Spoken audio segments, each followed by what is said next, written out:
Kepada Bapak Presiden Prabowo yang sejak awal sudah memberikan dukungan terhadap perjuangan Palestina agar membuka pendaftaran bagi pemuda-pemuda Indonesia yang siap berjihad ke Palestina. Buka pendaftaran, latih mereka, persenjatai, kirim ke medan Gaza untuk bertempur membebaskan Al-Aqsa. Siap tidak? Siap tidak? Setuju tidak? Takbir! Nah, kaitannya dengan masalah Palestina ini ya, saya juga mendengarnya itu kan begini, bahwa jangankan rakyat yang diberangkatkan ke Palestina, tentara saja yang diberangkatkan ke Palestina itu tidak semudah itu. Itu militer, kan begitu. Nah, bagaimana kalau kita akan mengirim rakyat? Tidak semudah itu, ya itu tidak semudah dan dia siapa gitu loh, kan begitu kan? Jadi semuanya itu diatur ya, diatur oleh undang-undang, ya diatur oleh ketentuan, ya peraturan yang berlaku. Jadi tidak serta-merta asal bicara saja. Membuka pendaftaran perang ke Palestina oleh Rizik Syihab, tetapi yang pergi adalah Ba'lawi semua. Saya sebagai putra putri Nusantara melarang, sebagai putra Nusantara asli saya, melarang saudara saya se-Nusantara untuk daftar ke Palestina. Tetapi saya setuju jika Rizik Syihab membuka pendaftaran perang ke Palestina, tapi yang daftar semuanya adalah bin Syihab, Alatos, bin Yahya, Assegaf, dan lain sebagainya dari keluarga Ba'lawi. Kalau orang tuh yang dekat itu di Tarim, Tarim itu dekat kalau mau nyebrang ke Israel. Dan Al-Houthi di sana, orang-orang Yaman membantu Palestina sudah jelas perang untuk melawan Israel dan sekutu Israel. Amerika lewat kayak dari Yaman diserang oleh Al-Houthi, turunan Nabi itu di sana. Tapi ada Ba'lawi yang Habib Rizik Syihab sekarang kan muncul lagi gitu ya, kemudian membuat narasi tentang macam-macam soal KM 50 lah, soal Palestina ya, jadi seruan untuk berjihad ke Gaza gitu misalnya. Kan kayak gitu-gitu. Terus kemudian Fufu-Fafa. Jadi itu kan seruan-seruan yang berada di ranah publik juga gitu. Nah, itu gimana dari sudut pandang pertahanan gitu kalau menurut Jenderal itu soal ke Palestina itu loh. Oke, yang pertama masalah yang tadi waktu kita dikumpulkan di Magelang oleh beliau. Pesan beliau itu satu, beliau akan memberantas masalah korupsi. Yang kedua, pesan kepada kita-kita ini, jangan sedikit pun ada kebencian kepada orang lain. Tuduhan-tuduhan kepada orang lain. Sudahlah, mari kita bangun bangsa ini.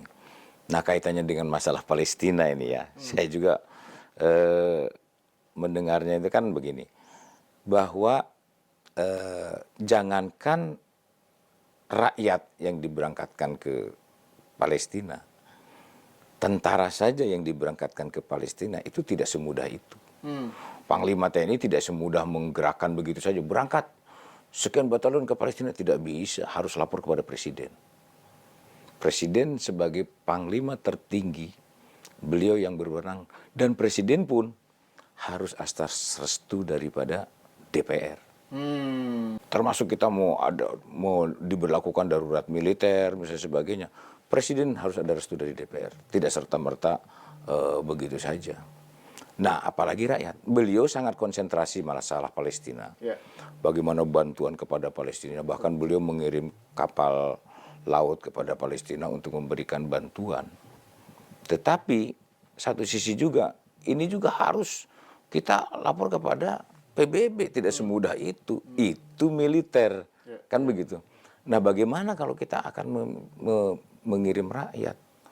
Tidak semudah itu, ya itu tidak semudah dan dia siapa gitu loh, kan begitu kan? Jadi semuanya itu diatur ya, diatur oleh undang-undang, ya diatur oleh ketentuan, ya peraturan yang berlaku.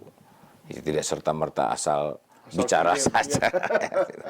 Itu hanya retorika Ya. aja gitu kalau. Ya, betul. Dan kalau komitmen soal terhadap Palestina dan Gaza kan Pak Prabowo sudah Wah, luar menegaskan. biasa, Pak, Ya, sampai mahasiswa diperhatikan, ya. dari Palestina pun diundang ke sini, kemudian diberikan fasilitas-fasilitas, pendidikan dan sebagainya.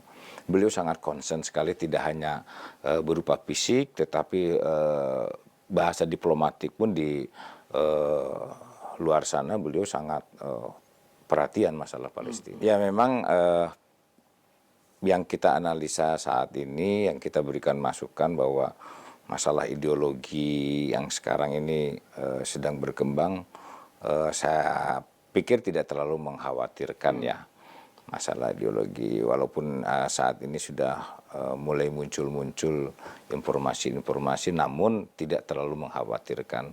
Begitu juga masalah sosial budaya ya.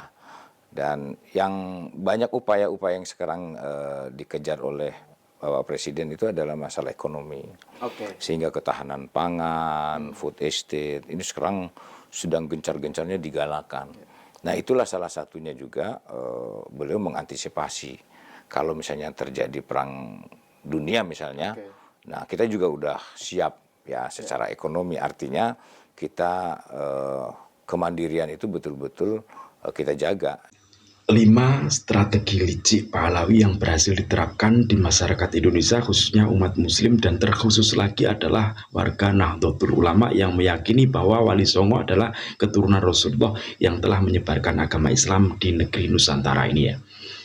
Yang pertama, mereka selalu menanamkan narasi dan propaganda di masyarakat bahwa Robitoh Alawiyah adalah salah satu-satunya pencatatan nasab yang sah di Indonesia, bahkan di dunia. Selain itu tidak ada.